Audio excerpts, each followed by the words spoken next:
발표 시작하겠습니다.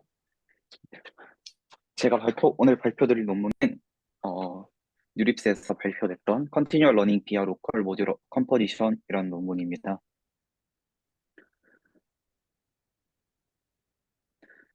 네, 먼저 Continual Learning을 아까 정원열 학생이 설명했던 것처럼 부가 설명을 드리자면은 그 지식을 유지하는 것과 지식을 확장하는 것 사이에 그 트레이드오프 균형을 모델링하는 것으로 이제 묘사할 수 있습니다.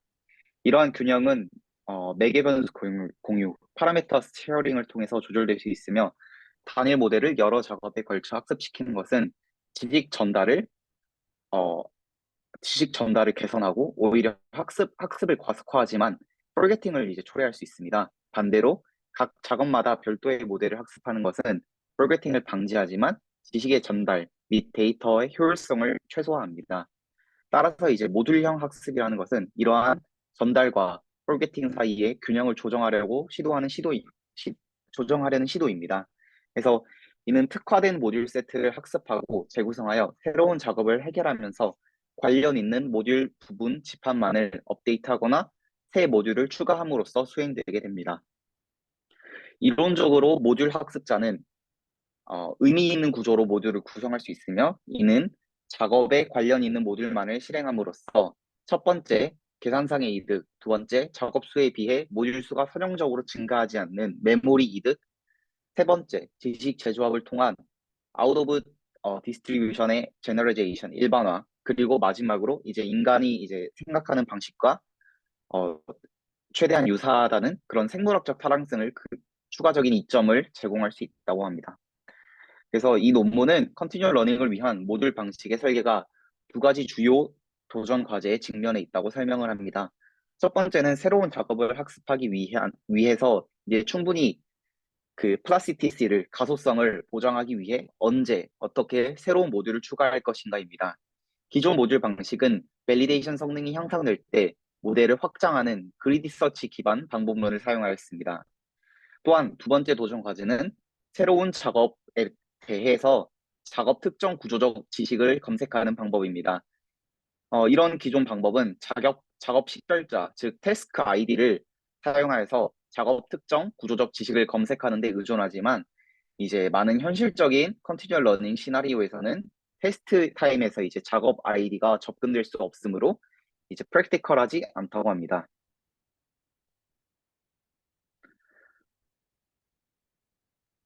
본 논문에서는 이러한 도전을 해결하기 위해 각 모듈의 입력에 대한 모듈의 관련성을 예측하는 점수를 제공하는 로컬 모듈 컴포저를 갖추도록 합니다.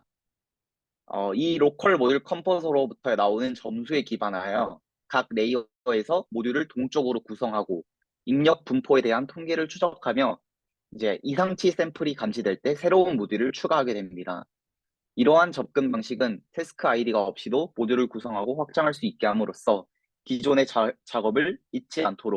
태스크를 잊지 않도록 합니다. 네.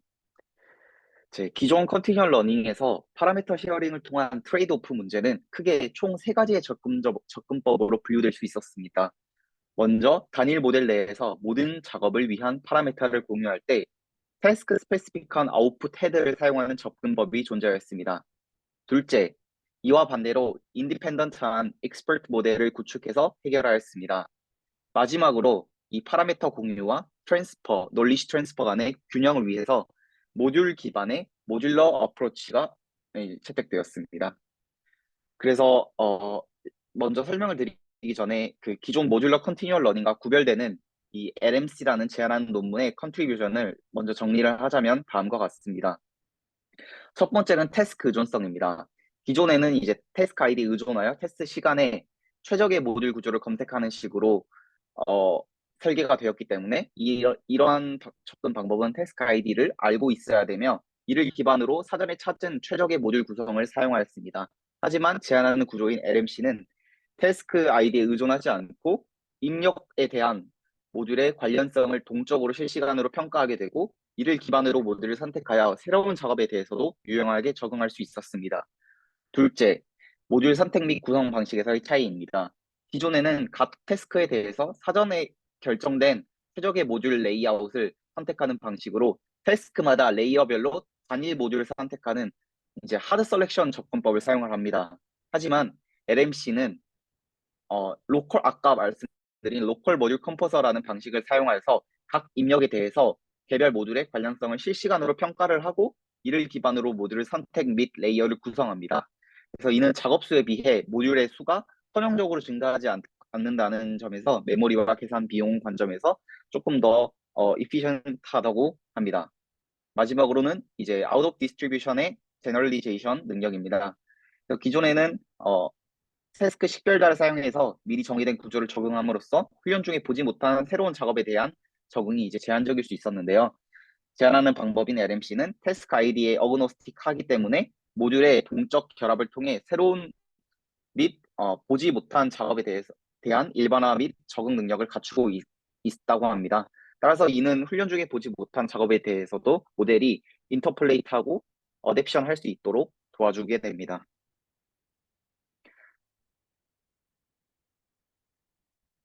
네, 제안하는 방법론인 LMC에 대해서 설명드리겠습니다. 먼저 사진을 통해서 설명드릴 텐데요. 각 모듈이 기능적 및 구조적 구성 요소를 포함하는 것을 특징으로 합니다. 그래서 기능적 구성 요소는 예측 작업을 해결하는 학습을 담당하며 주로 이제 분류를 위한 크로스 엔트로피 손실과 같은 이제 일반적인 작업 손실을 통해서 훈련되게 됩니다. 그래서 우리가 알고 있는 그냥 일반적인 작업을 담당하게 된다라고 하시면 될 것 같고요. 구조적 구성 요소, 즉 structural component는 functional component의 출력을 입력으로 받아서 이제 다이나믹한 라우팅을 담당을 하며 각 모듈에서 지역적으로 로컬리하게 계산된 구조적 손실을 사용하여 훈련되게 됩니다. 그래서 직관적으로 구조적 구성 요소는 기능적 구성 요소에 대한 출력에 대한 density estimator의 역할을 수행하게 되며 개별 모듈의 레이어 아웃풋에 대한 컨트리뷰션의 정도는 이제 특정된 density 하에서의 인풋 샘플의 likelihood와 비례하게 됩니다. 따라서 구조적 구성 요소에서 추출된 그 relatedness score는 이제 해당 인풋 샘플이 모듈이 학습되었던 데이터에 포함될 확률을 이제 결국 추출하게 되는 것입니다. 최종적으로 이제 각 레이어의 출력은 모든 해당 레이어에 존재하는 레이어에서 선택된 모든 모듈로부터의 기능적 구성 요소의 출력을 그러니까 출력을 이제 normalized 된 related score의 weighted sum으로 이제 계산을 하게 되어 다음 레이어의 인풋으로 전달되게 됩니다. 또한 각 레이어마다 related score의 이제 평균과 분산을 이용해서 아웃라이어를 디텍트하게 되고 새로운 모듈에 추가를 결정하게 됩니다. 그래서 이 그림은 제안하는 모듈러 레이어의 오버뷰이고 여기서 각 블랙 렉탱글 모듈을 나타냅니다. 여기서 사용된 모듈은 컨볼루셔널 레이어, 그리고 배치 노멀리제이션, 렐로 액티베이션 함수와 그 다음에 맥스플링으로 구성되어 있다고 합니다.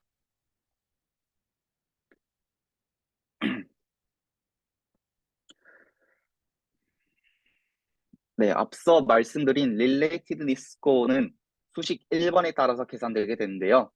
개별 모듈의 Relatedness Score는 구조적 손실의 음수값으로 정의되며 낮은 구조적 손실을 가지는 모듈의 경우에는 높은 이제 레이어의 아웃풋에 대해서 높은 액티베이션 웨이트를 가지게 됨을 알 수 있습니다. 이때 구조적 손실을 위하여 이제 본 논문에서는 피처 익스트랙터 내부의 모듈의 경우에는 오토 인코더를 사용하기에 이제 인풋에 대한 L2 놈을 이제 손실로 사용하게 되고 아웃풋 헤드에서는 인버티블 아키텍처를 채택해서 모듈의 인풋에 대한 리컨스트럭션 에러를 정의를 하였다고 합니다. 그리고 이는 이제 그 아까 피처 익스트랙터는 오토 인코더 그리고 아웃풋 헤드는 인버티블 아키텍처라는데 이는 실험적으로 이제 결정되었다고 합니다.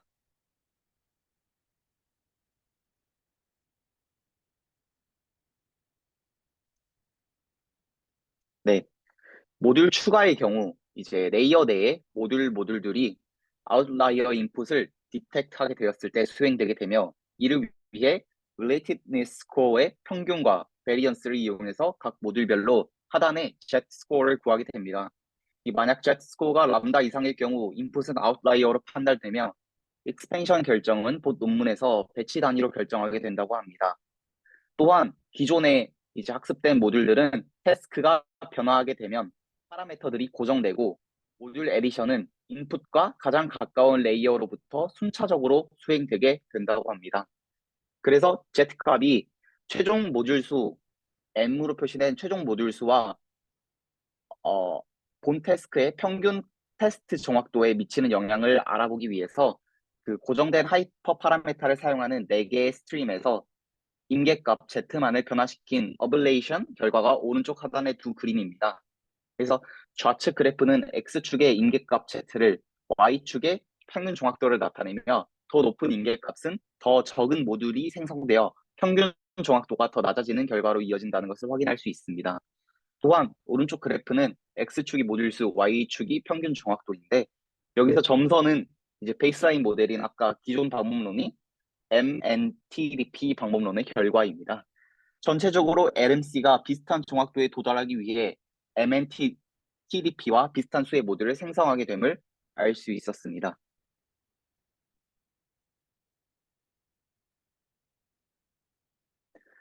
각 모듈은 이제 기능적 구성 요소, 여기서 그림에서는 이제 그 사각형으로 표시되어 있고, 구조적 구성 요소, 여기서는 이제 사다리꼴로 표현되어 있는데요. 이 두 가지 구성 요소를 포함합니다.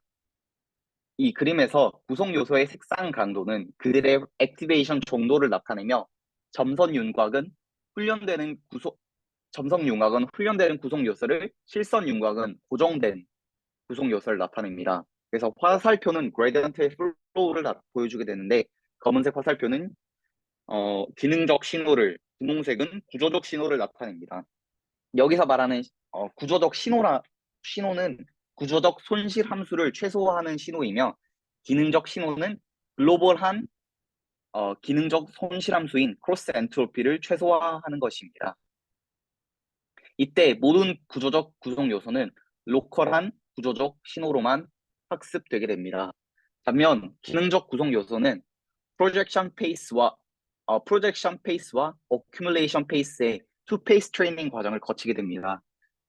먼저 익스펜션 전략에 따라서 새로운 모듈이 추가되게 되면은 가장 인풋 레이어로부터 가까운 레이어에 프로젝션 페이스가 시작되게 됩니다. 이 과정에서 새로운 모듈이 위에 있는 이제 모든 레이어들로부터의 구조적 손실, 어, 구조적 손실을 최소화하는 식으로 학습이 되게 되고 이동안 새로운 모듈의 추가는 허용되지 않습니다. 이 과정은 새로 학습되는 모듈의 레프레젠테이션이 후속되는 이제 모듈과 컴패티블하게 해주며 기존에 학습된 모듈의 재사용성을 높이며 새로운 모듈의 오버스파우닝을 방지하게 된다고 합니다. 이 프로젝션 페이스에서 기능적 신호는 옵티멀하다고 저자들은 말하며 실험에서는 이제 사용한 결과를 기반으로 한다고 합니다. 이 두 번째 어큐뮬레이션 페이스에는 새로운 모듈의 추가가 허용이 되며 이때 프로즌 되지 않은 모든 모듈들은 두 가지 신호 모듈을 이용해서 즉 구조적 신호와 어, 그 기능적 신호를 모두 이용해서 학습이 되게 된다고 합니다. 그래서 학습 시나리오를 가정해서 앞선 내용을 그림을 통해서 다시 한번 이제 쉽게 설명을 드리겠습니다. A에서 이제 작업 0에 대한 모든 모듈의 훈련이 일어나게 됩니다. 초기 상태에서 모든 모듈이 첫 번째 작업 0에 대해서 훈련이 됩니다. 두 번째, 작업 1이 도착했을 때 새로운 모듈이 추가되게 됩니다. 첫 번째 레이어에 새 모듈이 추가되며 이 모듈은 먼저 구조적 신호를 통해서 학습이 되게 됩니다. 이 단계 동안 새로운 모듈의 추가는 허용되지 않습니다. 세 번째 C는 모듈의 추가가 이제 재개되는 것입니다. 새로운 모듈 추가가 다시 허용되며 두 신호 모두 훈련에 사용되게 됩니다. 여기서 말하는 신호는 구조적과 기능적 신호를 모두 말씀드리는 것이고요. D, D에서는 이제 작업 3이 도착했을 때 새로운 모듈의 추가가 다시 이루어지게 되는데 다시 첫 번째 레이어에 새로운 모듈이 추가되며 프로젝션 페이스가 시작되게 됩니다. 그리고 E에서는 두 번째 레이어에 새로운 모듈이 추가가 되고 첫 번째와 두 번째 레이어에 추가된 새 모듈들이 두 번째 프로젝션 단계에서 훈련되게 됩니다. 마지막으로 F에서는 두세 모듈이 이제 기능적 및 구조적 신호를 사용해서 훈련하게 됩니다. 어, 이제 실험인데요. CTRL 데이터셋은 총 5개의 비주얼 이미지 클래시피케이션 태스크로 구성되어 있으며 본 논문에서는 6개의 태스크로 다음과 같이 변환하여 사용한다고 합니다. 여기서 이제 보시면 S 마이너스, S 플러스, S 인, S 아웃, SPL인데요. 하나하나씩 설명을 드리겠습니다. 이때 S 마이너스에서는 이제 T1 플러스라는 게 있는데요. 이 T1 플러스는 그 더 많은 학습 데이터 샘플을 가진 태스크를 의미하며 이는 Direct Transfer Ability 모델을 평가하기 위해 고안된 이제 시나리오라고 합니다. 또한 S 플러스의 경우에는 마지막에 T1 플러스를 배치함으로써 논리지의 업데이트 어빌리티, 즉 first 태스크에 대한 성능이 마지막 태스크에 대해서 학습되었을 때 향상이 되는지에 대해서 평가하기 위해 사용되었다고 합니다. 그리고 S인에서 이제 T 다시는 input distribution change를 가진 태스크를 의미하며 Sout에서 T 다시 다시는 input 라벨에 대한 랜덤한 퍼뮤테이션을 통해 output 디스트리뷰션을 달리하고 학습 데이터의 양을 달리한 것을 의미합니다. 어, 그래서 여기서 output 디스트리뷰션을 달리했다는 게 그 라벨의 랜덤 퍼뮤테이션을 사용했다고 생각하시면 될 것 같고요. 마지막으로 플라스티시티 스트림인 SPL에서 기존 데이터 그대로 사용하며 unrelated and potentially inferring한 태스크 사이에서의 학습을 능력을 평가하기 위해 사용되었다고 합니다. 또한 이제 그 기존의 이제 베이스라인 모델들은 우측에 표기되어 있는데 파인 투닝 방식과 엑스퍼트 모델은 이제 앞서 설명한 것 같고요. 그리고 앞서 언급된 탐색 기반의 모듈 셀렉션에 기반한 MNTDP 방법론, 그리고 고정된 모듈을 가지고 소프트 게이팅을 수행하게 되는 SGF, 그리고 액티베이션을 위한 어텐션 마스크를 학습하는 HAT, 그리고 EWC의 온라인 버전인 OEWC, 그리고 리플레이 메모리 기반의 대표적인 방법론인 2열 방법론이 비교 대상에 되었습니다. 이때 각 모델 우측 괄호 안에 이제 숫자들이 있는 모델들이 있는데요. 우측 괄호 안에 A가 표기될 경우에는 이제 태스크 아이디의 어그노스틱한 버전이며 not A 여기 그 LMC 옆에 기억자가 보이는데 이게 not A라는 겁니다. 그래서 이 not A의 경우에는 태스크 아이디가 아웃풋 헤드 셀렉션에 사용되는 버전입니다. 즉 태스크 아이디가 사용되는 버전이고요. S는 싱글 아웃풋 헤드를 모든 태스크를 위해 사용한 버전이며 H는 하드 셀렉션을 수행한 버전, 즉 하나의 내용에 대해서 하나의 모듈만을 이제 선택하는 하드 셀렉션을 수행한 버전입니다. 각 모델에 대한 평가는 세 가지 매트릭에 의해서 수행되었고 기존 컨티뉴얼 러닝 논문과 같이 모든 태스크를 학습한 모델의 분류 정확도와 해당 정확도의 이전 태스크들에 대한 정확도의 평균의 차이인 forgetting, 그리고 최종적으로 활용된 모듈의 개수가 이렇게 총 세 가지가 평가되었습니다. 이제 밑에 실험 결과의 표에 따르면 전반적으로 모듈러 방법론들이 2열과 그리고 레귤레이션 기반 방법론인 EWC나 HAT를 능가하는 것을 알 수 있습니다. 특히 이제 모듈러 방법론 중에서는 소프트 게이팅을 사용한 SGF가 가장 낮은 성능을 보이는데 이를 통해서 다이나믹 루팅 기반 방법론은 글로벌한 스트럭처 컴포넌트에서의 forgetting 문제를 보여줍니다. 네, 그리고 LMC는 S-와 S-in과 S-out에서 가장 높은 성능을 보였습니다. LMC A로 표기된 태스크 아이디 어그노스틱한 방법론은 그 중에서도 모든 태스크 아이디 어그노스틱한 방법론을 이제 아웃퍼폼 하였고 5가지 중에서 아웃풋 디스트리뷰션이 변화된 S-out에서 55.1로 가장 낮은 성능을 보였습니다. 놀랍게도 태스크 아이디 어웨어인 버전인 LMC A와 비교하여서도 S-와 S 플러스 스트림에서의 성능이 태스크 아이디 어그노스틱한 버전에서 더 높았는데 이는 프리도미넌트한 T1 플러스로 학습된 모듈로부터 마지막 태스크인 T1으로의 널리지 트랜스퍼가 일어났다는 것을 알 수 있으며 태스크 아이디를 이제 알고 있는 태스크 아이디 어웨어 버전의 경우에는 보다 적은 데이터 수를 가지는 T1에서의 아웃풋 헤드를 이용하기 때문에 비교적 낮은 성능을 달성한 것을 알 수 있다고 합니다. 또한 LMC 그리고 가로 안에 AH가 있는 버전에서는 전반적으로 낮은 성능을 보이는데요. 이 전반적으로 낮은 성능은 소프트 모듈러 셀렉션이 LMC에 필요하다는 것을 실험적으로 증명하였다고 합니다. 이 실험은 LMC가 훈련 중에 보지 못한 전경, 배경, 색상의 조합과 클래스에 대한 조합에 대해서 어떻게 제너럴리제이션을 하는지 평가하기 위한 것입니다. 서로 다른 모델이 훈련된 5개의 작업 전경 배경 색상 조합에 대해서만 학습되었을 때 이제 모든 5 곱하기 5인 25개의 색상 및 클래스 조합해서 어떤 성능을 나타내는지를 분석하기 위해 정확도 행렬을 이제 보여줍니다. 그림에서는 LMC not A, EWC, MNTDP 및 프로젝션 페이스가 없는 LMC의 번영 버전을 비교하였습니다. 결과를 보면 LMC는 EWC 및 MNTDP보다 더 높은 OOD 정확도를 달성한 것으로 관찰됩니다. EWC로 훈련된 모델들은 단일 모델에 기반하여 각 작업에 대해 숫자의 모양과 숫자 배경 색상 조합이 결합되어 OOD 일반화에 방해가 된다고 합니다. 반면 MNTDP나 LMC와 같은 모듈러 어프로치는 이제 각 작업에 대해 다른 모듈 조합을 학습을 하게 되고요. 베이스 기반의 태스크 스페시픽한 스트럭처를 찾는 MNTDP와 달리 LMC는 이제 모듈 선택은 작업 식별자에 의존하지 않으며 각 모듈은 현재의 입력과의 호환성을 기반으로 로컬 방식으로 선택되게 됩니다. 따라서 이를 통해 LMC는 훈련 중에 보지 못한 작업에 대해서 기존 모듈을 동적으로 조합하여 적응할 수 있다는 것을 실험을 통해서 알 수 있습니다. 마지막으로 뒤에서는 프로젝션 페이스를 제외한 LMC의 성능을 보이는데 이는 프로젝션 페이스의 경우 새로 도입된 모듈의 레프레젠테이션을 서브시퀀트한 모듈에 적응하는 과정인데 이를 건너뛰는 것은 성능에 심각한 디그레이데이션을 일으킨다라는 것을 알 수 있습니다. 세 번째 실험에서는 연합학습 환경에서의 크로스 모델 리유저빌리티를 평가합니다.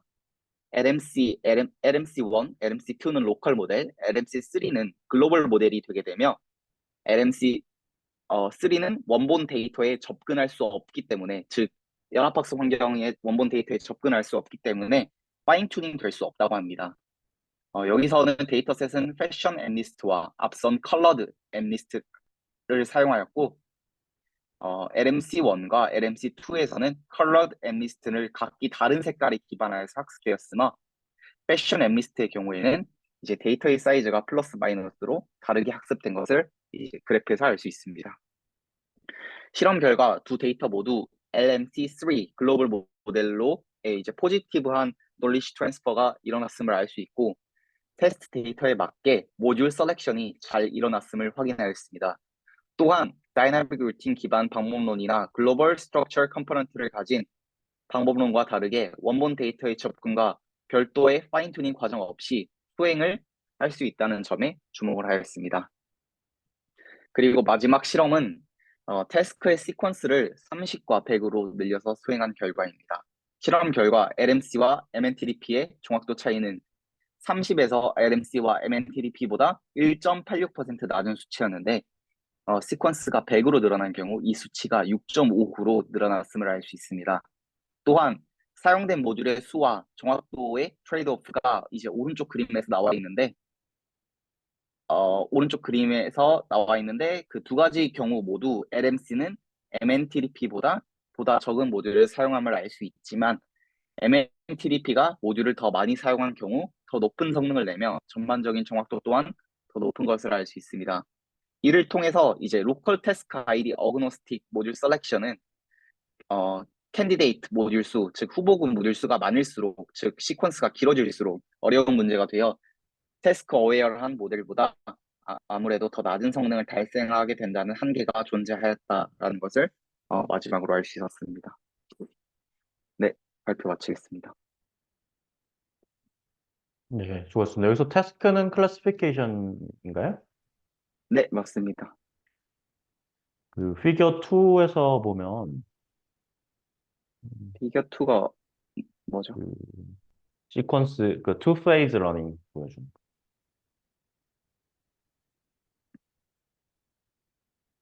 A, B, 네, C, D. 그 여기 A 단계에서 세 개 레이어로 구성이 되어 있는데 이 레이어들이 각각의 역할이 뭐죠? 그 딥러닝 내에서 그냥 그 레이어랑 똑같다고 생각하시면 될 것 같습니다. 그럼 이 레이어는 딱 고정시켜 놓고 사용하는 거예요? 근데 레이어의 개수를 늘리진 않고 그 레이어 안에서의 이제 모듈을 하나하나씩 추가하는 식으로 네, 학습이 되게 그러니까 됩니다. 일단 첫 번째는 이제 모듈을 확장할 때 왜 레이어의 확장은 고려하지 않고 그 같은 레이어에서 모듈의 확장만 고려하고 있나요? 그 아무래도 일단 그 앞에 이제 그게 이제 이 프로젝션 페이스가 진행되는 이유랑 똑같게 될 것 같은데 이제 레이어가 추가되게 되면은 아예 이제 그 기존에 학습되었던 거랑 이제 오히려 더 오버스파우닝 되는 경우가 있을 수도 있고 이제 컴패티블하지 않을 수 있기 때문에 그 인풋 레이어로부터 가까운 레이어로부터 모듈을 하나하나씩 추가를 하면서 이 레프레젠테이션이 후속되는 서브시퀀트한 모듈과 컴패티블하게 해준다는 효과 때문에 이제 그렇다고 할 수 있습니다. 아무래도 이렇게 음, 학습된 모듈은 지속적으로 다른 태스크에 대해서도 매칭할 경우에는 사용이 되어야 되기 때문에 네, 네. 여기 D에서 태스크 3가 추가된 상황인 거잖아요. 네, 맞습니다. 근데 E에서 보면은 지금 두 번째 레이어에 태스크 2번에 대한 모듈이 추가가 됐는데 이 이유는 뭐예요? 음,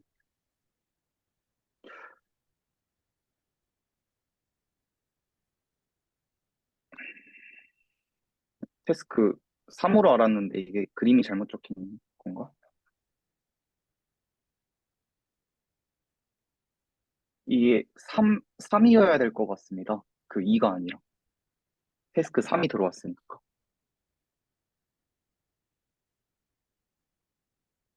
그런 거 같죠? 네, 잘못된 것 같습니다. 그림이, 논문에.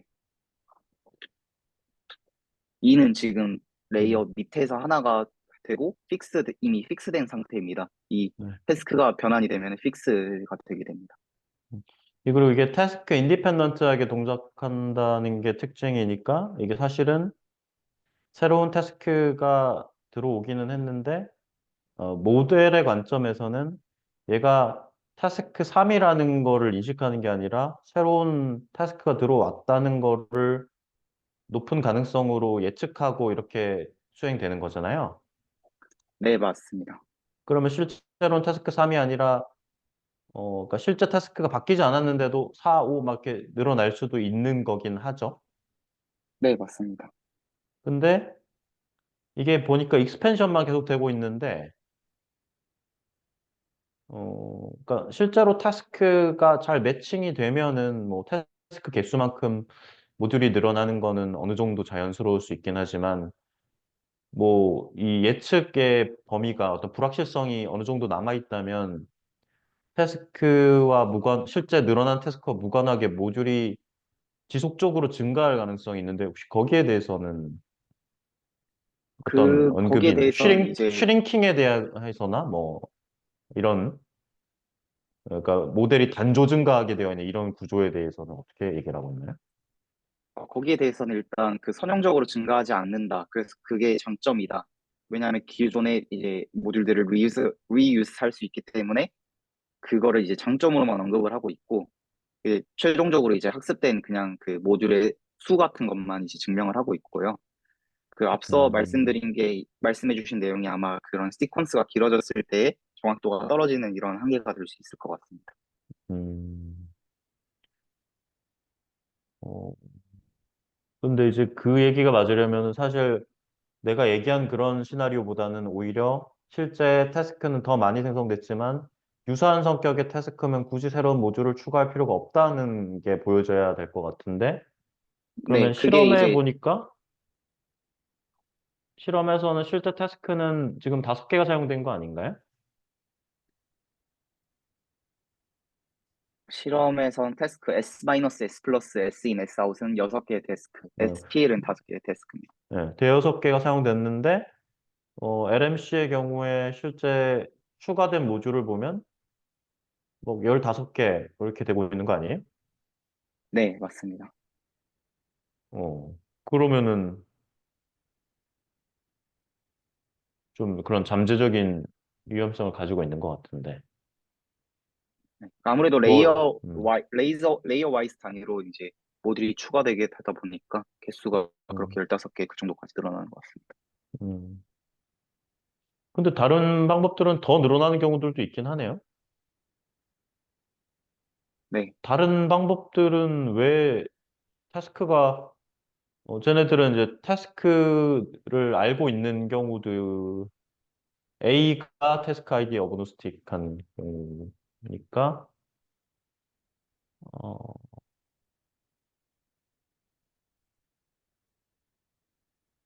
음, 뭐, 어떤 뭐 공원상에서 아주 흠이 갈 정도의 뭐 그런 건 아닌 것 같기는 한데, 컨티뉴얼 러닝이라는 네, 세팅에서 생각했을 때는.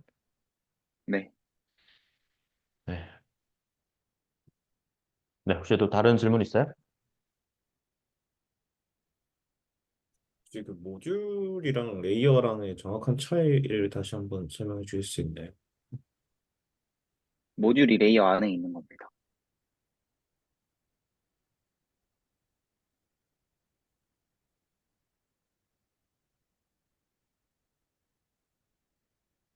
네? 모듈이 레이어 안에 있고 모든 모듈로부터의 출력이 각 모듈의 임포턴스를 구해서 그 임포턴스에 따라 웨이티드 썸이 돼서 다음 레이어로 전달되게 됩니다. 왜 모듈을 선택했나요? 다시. 왜 레이어를 안 그게 하고 모듈을? 네. 아까 말씀드린 그 플라스티시와 그 다음에 그 안정성 이 사이에 이제 균형을 모델링하기 위해서 파라미터 쉐어링을 통해서 조절될 수 있는데 이게 이제 이를 통한 방법론 중에 모듈러 셀렉션이 이를 가장 잘 조정할 수 있다라는 개념에서 기존의 모듈러 러닝이 이제 컨티뉴얼 러닝에 적용이 되었습니다. 비교한 실험이 있나요? 모듈을 한 거랑 레이어를 한 거랑. 그 뒤에 있는 실험이 다 비교한 아, 실험입니다. 음, 네, 감사합니다.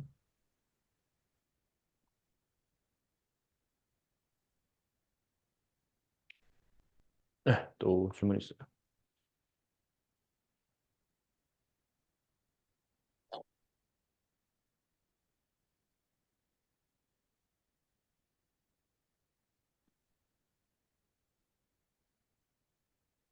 여기서 지금 그 태스크가 인크리멘털하게 클래스가 늘어나는 상황의 시나리오에 따라서 실험을 하고 있는 거죠? 네, 맞습니다. 클래스 인크리멘탈랑 네, 태스크 인크리멘탈 네.